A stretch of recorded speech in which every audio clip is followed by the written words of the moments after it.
I'm not sure how many miles I had driven that night. The dashboard clock flashed 3:07 a.m. Nothing but the hum of the 18-wheeler and the dim illumination from the dashboard lights broke the solitude. I was hauling a load of machinery parts from Tulsa to Reno, barreling down the I-40 with the midnight wilderness as my only company. My truck's headlights danced on the desolate highway as a sense of unease washed over me. I blamed it on fatigue, the endless black ribbon of road, and the hypnotic trance of white lines vanishing under my rig. It was when I saw the man that I realized something was wrong. He stood at the edge of the highway, a hitchhiker swallowed by the darkness, only illuminated by the truck's headlights. I slowed down, my trucker instincts of helping a fellow traveler kicking in. As I pulled over, the man remained still, a dark silhouette in the night. But the closer I got, the worse my gut feeling grew. Through the truck window I saw him more clearly. He was older, wearing a weathered leather jacket and worn-out jeans. His eyes, though, were what unsettled me. They held a cold, empty stare.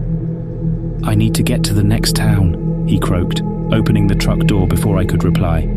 "Sure, hop in," I said, fighting the chill creeping up my spine. The man boarded, sitting in the passenger seat, the smell of damp earth and something musky filling the cab. We drove in silence, the hum of the engine and the ticking of the dashboard clock the only sounds. As the miles passed, I felt my unease grow stronger. The man sat motionless, his cold stare fixed on the dark road ahead.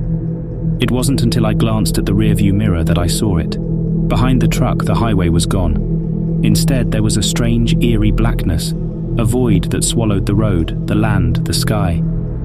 I rubbed my eyes, praying it was just exhaustion playing tricks.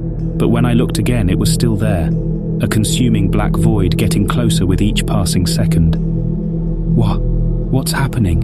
I stuttered, my voice barely above a whisper. The man didn't reply, his cold eyes staring into mine.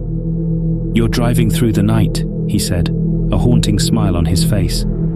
Suddenly my head spun, a nauseating feeling engulfing me.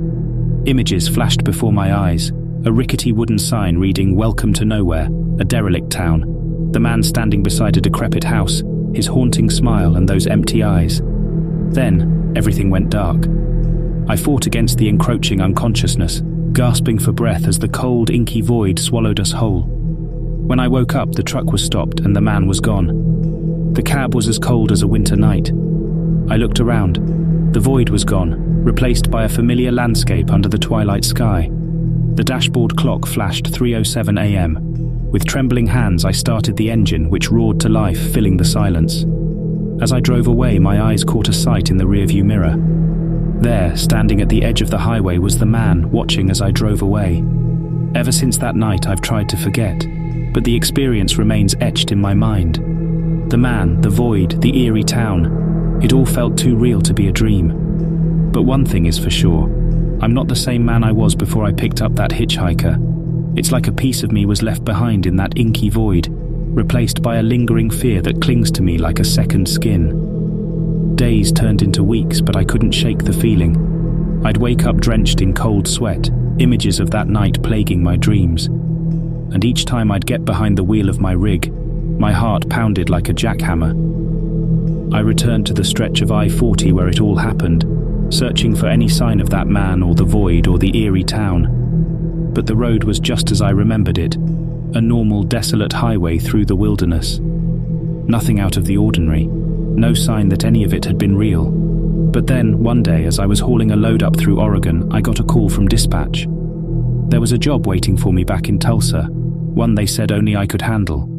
They wanted me to pick up a load from a machinery parts factory. My stomach churned as I realized it was the same factory, the same load I had been carrying that night. I tried to refuse, but they insisted, said it was a special request. They even offered double the pay, so against my better judgment I accepted. As I pulled up to the factory, I could feel the hairs on the back of my neck stand up. The cargo was already waiting for me, just as it had been before. And as I hit the road, that familiar sense of unease began to creep in. I knew I had to keep driving, had to finish the job. But as I glanced at the dashboard clock, my heart skipped a beat.